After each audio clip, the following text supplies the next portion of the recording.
What's up, folks? It's Dr. Remy LeBeau, and I'm coming at you once again from the X-Lair to provide you my very insightful thoughts on the most evolved sequel to the original Jurassic Park film that we've gotten in the last 20 years, Jurassic World. Let's get into it.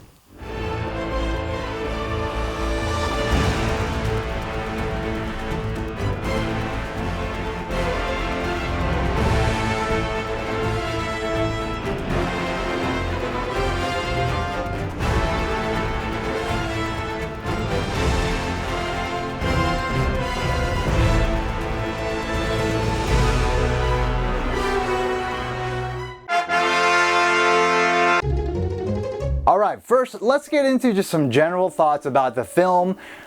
I like the film. In fact, I kind of love the film. I have to watch it again to make sure. It was one of those films where, because I had watched the previous two films, and although they weren't great, they were fine, but they still kind of left me wanting more, or in terms of quality, in terms of storytelling, in terms of feeling like a worthy successor to the original film. Because I had gone through that experience, I was very wary of this film. I did not trust the fact that we could finally get a Jurassic Park film that lives up to the original film, the quality of the original film.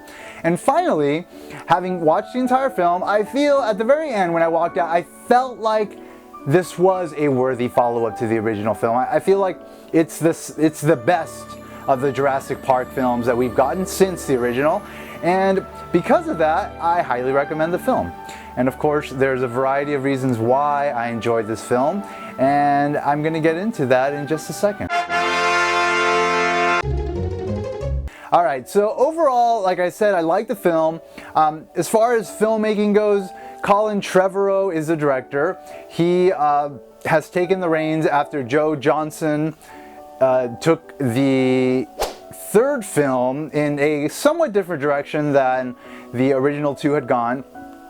The most profound difference of that film is that it was not based on any particular book.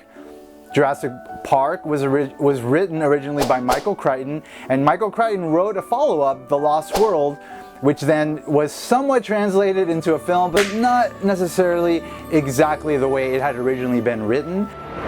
As far as like the rankings go, I think Jurassic Park is of course the best, and then this Jurassic World is a great sort of second place film within the entire series. Up until the point where like this Indominus Rex, this hybrid between a Tyrannosaurus Rex and the Raptors that was created by InGen in order to generate more income, I feel like this, at the moment where that creature sort of breaks into the pterodactyl dome and releases all the pterodactyls, up until that point things were going fairly slow. Like I kind of felt like as soon as that Indominus Rex escaped from the park, that the film would take off, and it didn't. It had a faster pace than it did at the beginning, with, you know, the setup of the characters and the setup of, you know, this world post, you know, the opening of the park and having the park being operated now for like 10 years or something.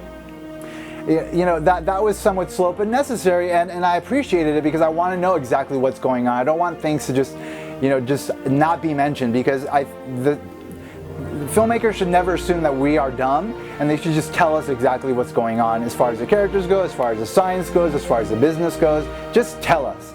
It sounds better and it makes for a better film, and they did that. And then when the Indominus Rex escaped, you know, I was like, okay, here we go for the ride, right? But it didn't take off as strongly as I thought it would.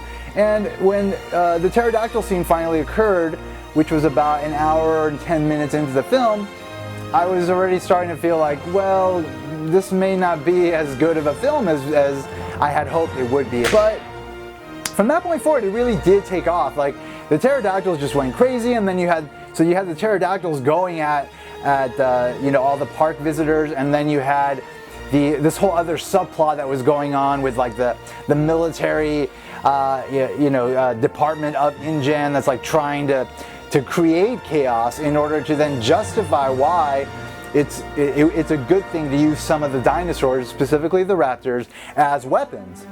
And so you had that whole thing going on. So there was like a lot going on, and then you had the Indominus Rex kind of out there, and you know it's gonna go crazy at some point. So as far as like it with respect to like the entire park and all the people that are on it, etc., etc.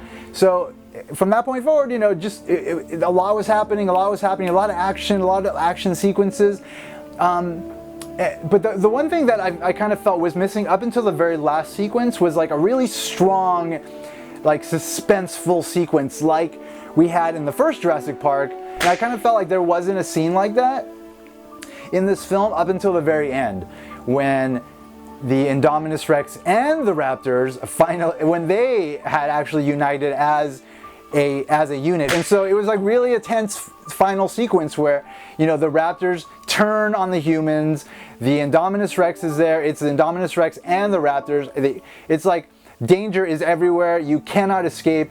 And then of course finally Bryce Dallas Howard, you know, she decides, okay, I'm gonna get the T-Rex, because we hadn't seen the T-Rex in pretty much the entire film, except for like in one scene where we see it, you know, in captivity and it being part of the attractions of the park. Finally, we see the T-Rex, you know, be released in order to fight the Indominus Rex. And so they had that great battle between those two dinosaurs, and then Chris Pratt taking back control of the Raptors, and the Raptors jumping in, helping the T-Rex, and the T-Rex and the Raptors working together against the Indominus Rex. And then finally that big fish dinosaur, whatever it was, it's probably a mammal, comes out and like just eats the Indominus Rex, drags it into the giant tank, and that basically ends the threat. And that whole sequence was just fantastic. It was so satisfying. It was the sequence that I needed from these films. I felt like these films were really needing that final big, huge, suspenseful sequence at the end that the first Jurassic Park was able to do, but the second one just made a mockery of, and then the third one just made a mockery. It was a mockery in general. So this one, there was like a lot of build-up, and things just kept escalating, and then there was a great payoff at the end. It was a lot of fun. I really had a great time with it, really enjoyed the ride, really recommend the film, and I'm really happy with this follow-up. So overall, as far as just giving it an overall score, I'm going to give it an 8.99.